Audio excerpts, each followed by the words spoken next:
Assembly, where we're taking political reactions around the medium-term budget policy statement. And our first guest is Mr. Steve Swart from the ACDP. Your impressions on this maiden speech by the Finance Minister? Well, we know the Minister of Finance had very little fiscal space to move. And so what we believe he announced today will hopefully satisfy investors and credit ratings agencies. But we from our side are concerned about the spiraling debt costs and the debt service costs.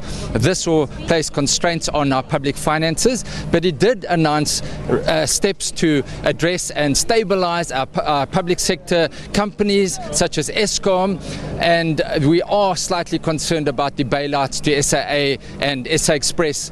But clearly there are steps that he has announced which are positive, but when balanced against what he has inherited from the Zuma administration, he has faced with a very, very difficult situation in balancing the books. We will see clearly in February's budget speech the details as to how he exactly will balance the books, but thankfully all indications are that he's not going to increase tax.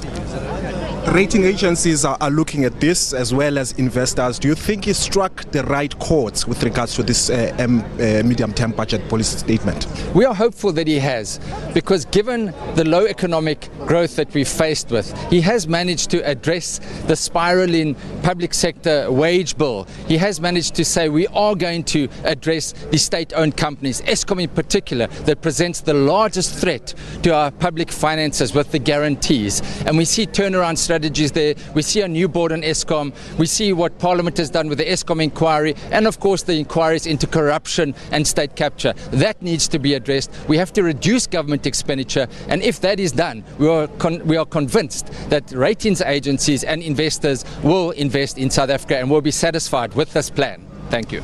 All right, Mr. Steve Swart from the ACDP giving us his thoughts around this mini budget by Finance Minister Tito Mboweni.